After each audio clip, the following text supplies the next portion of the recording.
أعوذ بالله من الشيطان الرجيم. بسم الله الرحمن الرحيم. اللہ تبارک و تعالی نے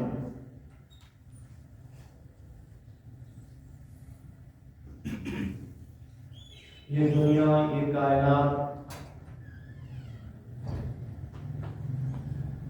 انسانوں کے لیے بنائی ہے اور انسانوں کو اپنی عبادت و بندگی کے لیے پیدا فرمایا ہے۔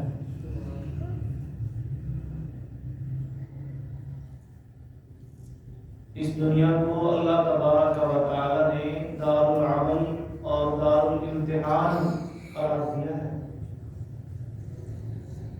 یہ عمل کی جگہ ہے، یہ امتحان اور آزمائش کی جگہ ہے،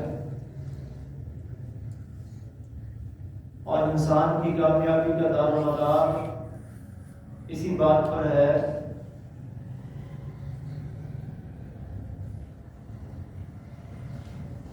کہ وہ اپنے ساتھ دنیا سے اگر ایمان اور عقل صالح لے کر جاتا ہے، اچھا عمل لے کر جاتا ہے، اور اللہ اس کا جو امتحان لیتے ہیں دنیا میں، جو اسے آزماتے ہیں، وہ اللہ کی آزمائش میں پورا اترتا ہے تو پھر کامیابی۔ اور اگر وہ دنیا سے اپنے ساتھ ایمان اور عقل صالح نہیں لے کر جاتا، اللہ تعالیٰ کے امتحان اور آزمائش میں پورا نہیں اترتا، پھر اس کے لیے ناکامی ہے۔ اللہ کے اپنے بندوں کو آزمانے کے مختلف طریقے ہیں، کوئی ایک طریقہ نہیں ہے امتحان کا، اللہ بس صرف اسی طریقے سے امتحان لیتا ہے۔ اللہ فرماتے ہیں وَنَبْلُوكُمْ بِالشَّرِّ وَالْخَيْرِ فِتْنَةً، ہم تمہیں آزماتے ہیں کبھی شر کے ذریعے کبھی خیر کے ذریعے، ہم تمہیں آزماتے ہیں لِيَبْلُوَكُمْ أَيُّكُمْ أَحْسَنُ عَمَلًا، خَلَقَ الْمَوْتَ وَالْحَيَاةَ، زندگی اور موت کے ذریعے اللہ آزماتا ہے۔ اللہ نعمتیں دے کے بھی آزماتا ہے، نعمتوں سے محروم کر کے بھی آزماتا ہے۔ اللہ نعمت دے کر واپس لے کے بھی آزماتا ہے، یہ بھی اللہ کی آزمائش ہوتی ہے۔ اللہ نے انسان کو جو نعمتیں عطا فرمائی ہیں، ان میں سے ایک نعمت اولاد کی نعمت ہے۔ یہ اللہ تبارک و تعالیٰ کی انسان کے لیے بہت بڑی نعمت ہے، اور یہ وہ نعمت ہے کہ جس کی دعا اللہ کے نبیوں نے بھی کی ہے۔ رب هب لي من الصالحین، ابراہیم خلیل اللہ سے دعا کر رہے ہیں، اے اللہ مجھے صالح اولاد عطا فرما۔ رب لا تذرنی فردا وانت خیر الوارثین، زکریا علیہ السلام اللہ سے دعا کر رہے ہیں، اللہ مجھے کوئی وارث عطا فرما، مجھے اکیلا اور تنہا مت چھوڑ۔ اور پھر جب اللہ اولاد کی نعمت دے دیتا ہے تو پھر مومن اس فکر میں، اس کوشش میں ہوتا ہے کہ میں اپنی اولاد کی دین کے اوپر تربیت کروں، تاکہ میری اولاد میرے ساتھ ہی اللہ کی جنتوں میں جائے، اور میرے اس دنیا سے جانے کے بعد میرے لیے صدقہ جاریہ بھی بنے۔ کیونکہ حدیث مبارکہ میں آتا ہے کہ انسان کے دنیا سے جانے کے بعد جن اعمال کا انسان کو اجر اور ثواب ملتا ہے، ان میں سے ایک اولاد بھی ہے۔ اذا مات الانسان انقطع عنه عمله الا من ثلاثہ، انسان کے مرتے ہی عمل کا سلسلہ منقطع ہو جاتا ہے سوائے تین عملوں کے، سوائے تین کاموں کے، من صدقۃ جاریہ او علم ينتفع به او ولد صالح يدعو له، صدقہ جاریہ جو اپنے ہاتھوں سے اللہ کی راہ میں کوئی صدقہ کر گیا وہ ابھی بھی جاری و ساری ہے، یا علم اس نے سیکھا، علم آگے پھیلا گیا، سکھا گیا، اس علم سے لوگ فائدہ اٹھا رہے ہیں، یا اولاد اللہ نے اسے دی، اس نے اچھی نیکی کے اوپر تربیت کی اور وہ نیک عمل کر رہی ہے، اپنے والدین کے لیے دعا کر رہی ہے، تو فرمایا ان 3 کاموں کا اجر انسان کے دنیا سے جانے کے بعد بھی اسے ملتا رہتا ہے۔ اس لیے اللہ تعالیٰ نے قرآن مجید میں فرمایا یا ایھا الذین آمنوا قوا انفسکم واہلیکم نارا، اے ایمان والو اپنے آپ کو بھی اور اپنے گھر والوں کو بھی، اپنے اہل و عیال کو، اپنے ازواج اور ذریات کو بھی جہنم کی آگ سے بچاؤ، بچانے کی کوشش کرو۔ رسول اللہ صلی اللہ علیہ وسلم فرماتے ہیں مروا اولادکم بالصلاۃ وهم ابناء 7 سنین، لوگوں اپنے بچوں کو نماز کی تعلیم تربیت دو، 7 سال کی عمر کے ہو جائیں تو انہیں نماز کے لیے کہو، انہیں حکم دو۔ وَاضْرِبُوهُمْ عَلَيْهَا وَهُمْ أَبْنَاءُ 10 سنین، 10 سال کے ہو جائیں بچے نماز نہ پڑھیں ان کی ڈانٹ ڈپٹ کرو، ان کی سرزنش کرو، انہیں ہلکی پھلکی ضرب دو، دین کے اوپر لانے کے لیے اپنی ہر ممکن کوشش کرو۔ تو مومن کی کوشش یہ ہوتی ہے کہ میری اولاد اللہ کے دین پر چلنے والی ہو، میری فرما برداری اور اطاعت کرنے والی ہو۔ تو فرما برداری اور اطاعت کرنے والی اولاد تبھی بنتی ہے اگر اسے دین کی سمجھ آ جائے، کیونکہ دین ہی انسان کے دل میں یہ جذبہ پیدا کرتا ہے کہ یہ میرے والدین ہیں، ان کا کیا مقام ہے، ان کا کیا مرتبہ ہے، میں نے انہیں کیا حیثیت دینی ہے، میری جنت اور میری جہنم انہی سے جڑی ہوئی ہے۔ الوالد اوسط ابواب الجنہ، فرمایا کہ والد انسان کے لیے جنت کے دروازوں میں سب سے درمیان والا دروازہ ہوتا ہے۔ الزمھا فإن الجنة تحت رجلیھا، سورہ نساء کی جو آیت ہے، ماں کے بارے میں فرمایا کہ ماں کے قدموں سے چمٹ جا، لپٹ جا، اس کی اطاعت و فرما برداری کر، اللہ نے جنت اس کے قدموں کے نیچے رکھی۔ اور اس انسان کے بارے میں من ادرک والدیہ عند الکبر احدہما او کلاہما او کلیہما، جو اپنے والدین ان میں سے دونوں کو یا کسی ایک کو بڑھاپے کی حالت میں پا لیتا ہے، ثم لم يدخل الجنہ، اور پھر بھی ان کی اطاعت و خدمت کر کے جنت میں نہیں جاتا، ایسے انسان کے بارے میں نبی کریم صلی اللہ علیہ وسلم نے فرمایا راغم عنہ، اس کی ناک خاکالود ہو گئی، وہ ذلیل ہو گیا، وہ ناکام ہو گیا، وہ نامراد ہو گیا کہ تیرے پاس تو تیری جنت تیرے گھر میں موجود تھی، لیکن تو نے اپنی جنت کی قدر نہ کی، تو نے اپنے والدین کی اطاعت، خدمت اور فرما برداری کر کے اپنے لیے جنت نہ خریدی۔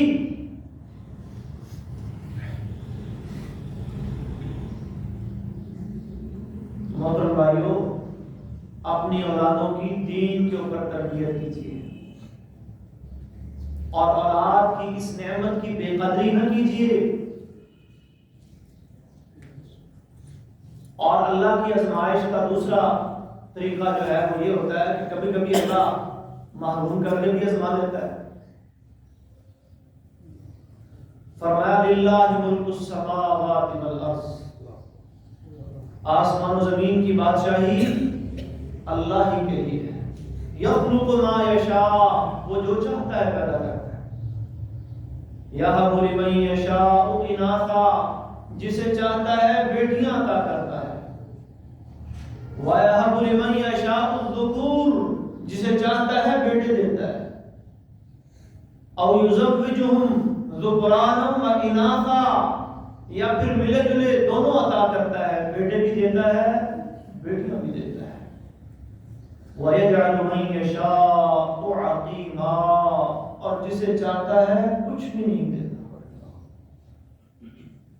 لا يسأل عما يفعل وهم يسألون، اللہ سے کوئی نہیں پوچھ رہا اللہ تو نے یہ کیوں کیا. انہ علی حکیم، وہ بہت بلند کمال حکمت والا.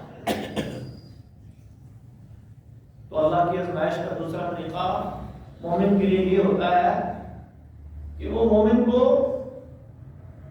کوئی نعمت دے کے پھر واپس لے لیتا ہے.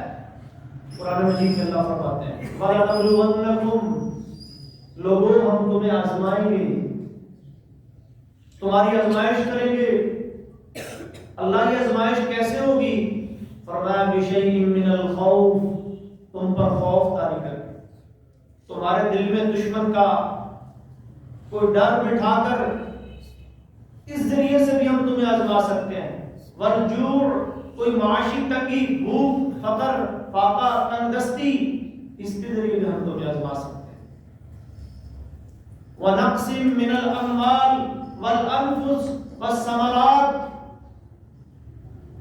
یہ کمی مالوں میں بھی آ سکتی ہے، جانوں میں بھی آ سکتی ہے، پھلوں میں بھی آ سکتی ہے. یہ سارے اللہ تعالیٰ کی آزمائش کے طریقے ہیں. خوش قسمت کون لوگ ہیں؟ بشارتیں کن کے لیے ہیں؟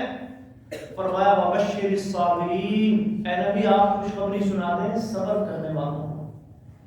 یہ صبر کرنے والے کون ہیں؟ الَّذِينَ إِذَا أَصَابَتْهُمْ مُصِیبَةٌ، ان پر جب کوئی مصیبت، جب کوئی تکلیف، پریشانی، کوئی مالی، کوئی جانی، کسی بھی حوالے سے پریشانی آتی ہے، تکلیف آتی ہے، قالوا، تو وہ کیا کہتے ہیں؟ اِنَّا لِلَّهِ وَإِنَّا إِلَيْهِ رَاجِعُونَ، یقیناً بلا شبہ ہم اللہ ہی کے ہیں، ہمارا مالک، ہمارا خالق، ہمارا رازق، ہمارا آقا، ہمارا معبود صرف اور صرف اللہ ہے، اور ہم سب نے لوٹ کر اسی کی طرف جانا ہے. تو جو فیصلے وہ ہمارے لیے کر رہا ہے اس کے فیصلے حکمت سے خالی نہیں ہیں. ایسے صبر کرنے والوں کے لیے اللہ ہمارے بشر، اے نبی آپ انہیں خوشخبری سنا دیں. اس بات کی خوشخبری، اور میں 3 انعام اللہ تبارک و تعالیٰ کی طرف سے انہیں ملیں گے. 3 بشارتیں یہ قرآن مجید میں اس مقام پر اللہ نے بیان فرمائی. اولئک علیہم صلوات من ربہم، پہلی بشارت کیا ہے؟ فرمایا ان کے لیے ان کے رب کی طرف سے مہربانیاں ہیں. صلات کی جمع صلوات، یہ کئی معنی کے لیے آتا ہے، نماز کے لیے بھی آتا ہے، دعا کے لیے بھی آتا ہے، رحمت کے لیے بھی آتا ہے، مہربانی کے لیے بھی آتا ہے. ان کے اوپر ان کے رب کی طرف سے بے شمار مہربانیاں ہوگی. یہ پہلی بشارت ہے ان کے لیے. ورحمہ، اور دوسری بشارت کیا ہے؟ ان کو اللہ کی رحمت حاصل ہوگی. یہ اللہ کی رحمت کی آغوش میں آ جائیں گے. اللہ ان کو اپنی رحمت کے اندر ڈھانپ لے گا. اللہ ان پر اپنی رحمت کی بارش نشان کر دے گا. تیسری بشارت کیا ہے؟ فرمایا وَأُولَٰئِکَ هُمُ الْمُهْتَدُونَ، یہی لوگ کیا ہیں؟ ہدایت یافتہ ہیں، سیدھے راستے پر ہیں. تو اللہ تبارک و تعالی جب بندے کو اولاد کی یا جان کی کمی کی نعمت اس سے آزماتے ہیں تو پھر فرمایا 3 انعام تو یہاں بیان ہو گئے.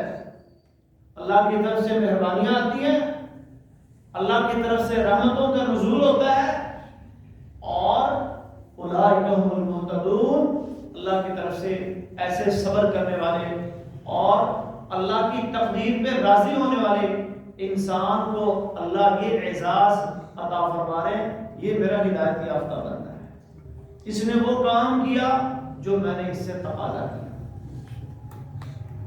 اور اللہ کیا تقاضا کرتے ہیں؟ وَبَشِّرِ الصَّابِرِينَ، اللہ ہم سے صبر کا تقاضا کرتے ہیں. وَاسْتَعِينُوا بِالصَّبْرِ وَالصَّلَاةِ، اللہ فرماتے ہیں جب بھی کوئی مشکل آئے، جب بھی کوئی پریشانی آئے، جب بھی کوئی مصیبت آئے تو مدد مانگو صبر کے ساتھ اور نماز کے ساتھ۔ صحیح مسلم میں حدیث آتی ہے، رسول اللہ صلی اللہ علیہ وسلم نے فرمایا عجبا لامر المؤمن، مومن کے لیے تو اللہ نے بڑا ہی دلچسپ معاملہ بنایا ہے، ان امرہ کلہ لہ خیر، مومن کے لیے اللہ نے زندگی میں جو دو راستے بنائے ہیں وہ راستے ایسے عظیم الشان اور شاندار ہیں کہ مومن ہر حال میں بھلائی کے اندر اور خیر کے اندر ہوتا ہے۔ وَلَيْسَ ذَاكَ لِأَحَدٍ إِلَّا لِلْمُؤْمِنِ، اور یہ اللہ نے معاملہ صرف مومن کے لیے رکھا ہے، کسی اور کے لیے نہیں۔ ان اصابته سراء فشکر، اگر اسے کوئی خوشی نعمت ملتی ہے وہ اللہ کا شکریہ ادا کرتا ہے۔ وَإِنْ أَصَابَتْهُ ضَرَّاءٌ، اور اگر اس پر کوئی تکلیف، تنگی، مصیبت، پریشانی آتی ہے فصبر، وہ صبر کرتا ہے، فَكَانَ خَيْرًا، یہ بھی اس کے لیے بہتر ہے۔ راستے دو ہی ہمارے پاس محترم بھائیو، ایک صبر کا راستہ، ایک شکر کا راستہ۔ مومن کے پاس کوئی تیسرا راستہ نہیں ہے جو کامیابی کی طرف جاتا ہو، صرف یہ دو راستے ہیں، صبر کا راستہ اور شکر کا راستہ۔ وَلَمَنْ صَبَرَ وَغَفَرَ فَإِنَّ ذَلِكَ لَمِنْ عَزْمِ الْأُمُورِ، صبر کے بارے میں اللہ فرماتے ہیں یہ کوئی معمولی کام نہیں ہے، بڑا ہمت والا کام ہے۔ اور یہ صبر کی توفیق نصیب والوں کو ملتی ہے، ان لوگوں کو اللہ یہ توفیق عطا فرماتے ہیں جن کا اللہ کے ہاں بڑا مقام ہوتا ہے۔ ایک جگہ اللہ نے فرمایا وَمَا يُلَقَّاهَا إِلَّا الَّذِينَ صَبَرُوا وَمَا يُلَقَّاهَا إِلَّا ذُو حَظٍّ عَظِيمٍ، یہ بڑے نصیب والوں کو اللہ صبر کی توفیق عطا فرماتے ہیں۔ تو یہ تین انعام، یہ تین بشارتیں، یہ تین خوشخبریاں اللہ اس مومن کے لیے بیان فرما رہے ہیں جس مومن کو اللہ نے اولاد کی نعمت دی اور پھر اس سے واپس لے۔ چوتھا ایک انعام جو نبی اکرم صلی اللہ علیہ وسلم نے ایک حدیث میں بیان فرمایا کہ جب قیامت کے روز انسان کے اعمال کو میزان کے اندر تولا جائے گا، ترازو کے اندر رکھ کر اعمال کا وزن کیا جائے گا، مسند احمد میں حدیث آتی ہے، رسول اللہ صلی اللہ علیہ وسلم فرماتے ہیں بخن بخن لخمس ما اثقلهن فی المیزان، واہ بھائی واہ، عربی زبان میں اس کے لیے بخن جیسے اردو میں واہ بھائی واہ، یعنی خوشی کا اظہار اللہ کے نبی کا، ما اثقلهن فی المیزان، یہ پانچ نیکیاں، یہ پانچ اعمال یہ بڑے بھاری ہیں، میزان کے اندر جب ان کا وزن تولا جائے گا، میزان اللہ کا وہ ترازو ہے جو میدان محشر میں اللہ لگائیں گے، جس میں ایک طرف بندے کی نیکیاں اور دوسرے پلڑے میں بندے کے گناہ رکھے جائیں گے۔ فَأَمَّا مَنْ ثَقُلَتْ مَوَازِينُهُ، جس کی نیکیوں والا پلڑا بھاری ہو گیا، فَهُوَ فِي عِيشَةٍ رَاضِيَةٍ، وہ بڑی خوشی والی زندگی میں۔ وَأَمَّا مَنْ خَفَّتْ مَوَازِينُهُ، جس کی برائیوں والا پلڑا بھاری ہو گیا، فَأُمُّهُ هَاوِيَةٌ، اس کا انجام بڑا خطرناک ہے، وہ جہنم کے اندر بننے والا ہے۔ وَمَنْ ثَقُلَتْ مَوَازِينُهُ فَأُولَٰئِكَ هُمُ الْمُفْلِحُونَ، دوسرے مقام پہ فرمایا جن کی نیکیوں کے پلڑے بھاری ہو گئے یہ کامیاب ہونے والے۔ وَمَنْ خَفَّتْ مَوَازِينُهُ، اور جن کی نیکیوں کے پلڑے ہلکے پڑ گئے، تَلْفَحُ وُجُوهُهُمْ فِي النَّارِ وَهُمْ فِيهَا كَالِحُونَ، ان کے چہروں کو آگ جھلسائے گی،